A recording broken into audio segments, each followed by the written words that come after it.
again, we were talking about books. Well, you have to wait for a physical object to come. Whereas with Wi-Fi, within 5 minutes, you can But be. boy, does that physical object feel great in your hands.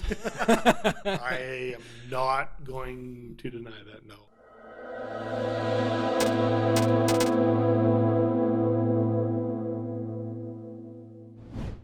We've talked quite a bit about physical books and bookstores. We haven't given much attention to e-readers because they're definitely A red herring. yeah, red herring, a very predominant way of reading books now, and it's taking quite a bit of the market share, and it's already made quite substantial progress. And it makes me wonder, what is the future of e-readers? Now, are you talking specifically about e-readers or e-books?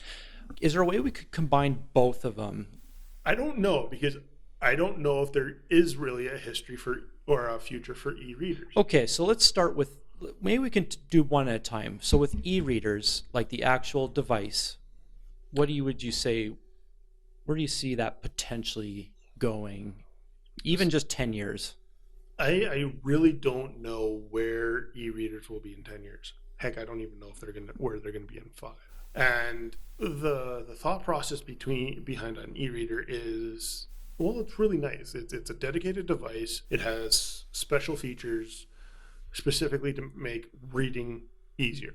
Problem with them is tablets are kind of getting those built in now as well. They have the brightness settings, they have the real page looks, or whatever it's called. Like, you're getting some of those things that were so important for an e-reader, and now they're not. Well, with what I think of e-readers is, I think what's always separate them from tablets is just that they're easier on the eyes. Now maybe the tablets have developed the screen where it's not so harsh on your eyes, but also what made e-readers, I think, stand out a tiny bit from tablets was that tablets were just becoming basically tablets, and I personally found it actually distracted me from reading because I could just surf the internet. And like with e-readers, I guess technically you can now on an e-reader, but it's not really it's kind of a convoluted, not the best experience to surf on an e-reader, and that kind of kept me focused on sticking to what you're supposed to be doing, is reading an ebook. And it is quite literally an electronic replacement for a book, and just that you can have so many more books on there. Like, I don't know how many hundred of books I have on my e-reader. My prediction is e-readers are going to try and more be like tablets, and tablets are going to try more and more be like e-readers. And like, I don't know if it's for the better or for the worse. Right now, the way I look at it is, we're such a society of convenience. And like our phones, like our smartphones are getting bigger. Specifically, they're getting bigger screens. Our tablets are kind of all over the place. They have big ones, they have small ones. It's kind of a personal preference. I have yet to see personally a tablet, like a decent sized e-reader. Like, most of the e-readers I see are small.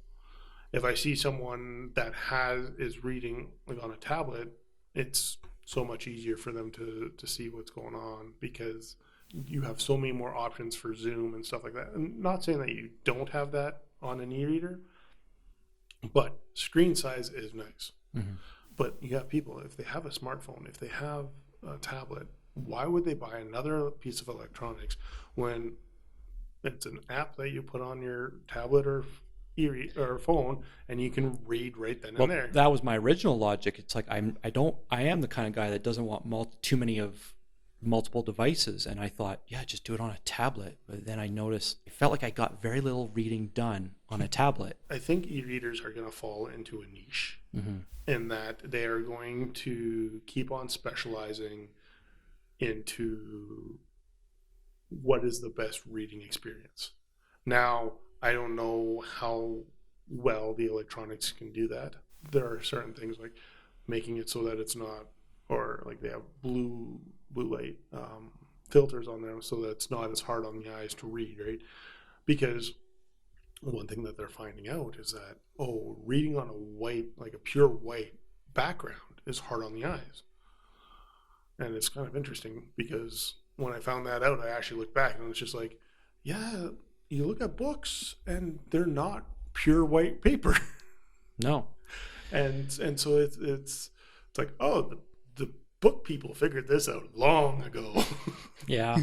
So with books, ebooks, where do you see that going? Ebooks I just see as getting more and more popular. Probably saturated. Well, there are a couple things with ebooks that make them very popular, or in my opinion, more popular than regular books. First off, price.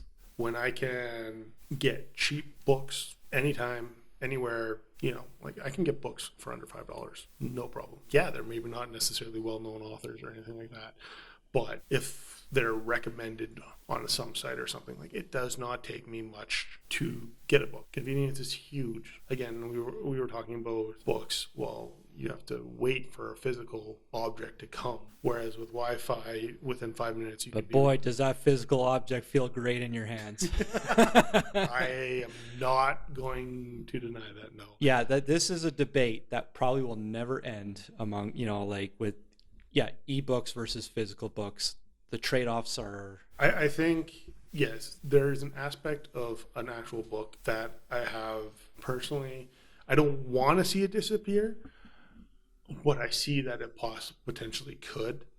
I mean... Physical books, yeah. You could see it disappearing. I could see what could happen is a lot more books going like limited runs. So, and like, because some people, like, you already have this issue in physical books between hardcovers and softcovers. Like, there are books out there right now that are published that I want to read, but they're in hardcover and the softcover hasn't been released yet. I'm not going to buy the hardcover.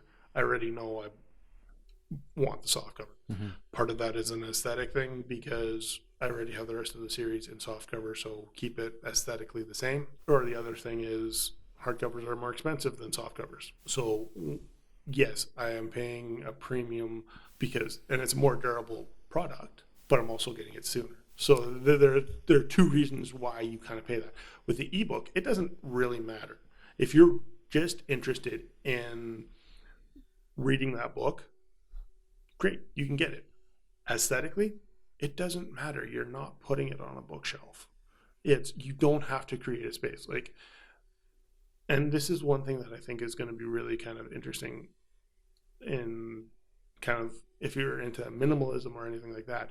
Minimalism, you can have an e-reader. You can have hundreds of books and still be considered minimalistic because you have one e-reader. Whereas you look at my book collection and it's like, it's not minimalistic. It's kind of the opposite because, when you have 4 or 5 bookshelves full of books, it's like, no, that and you need room for that.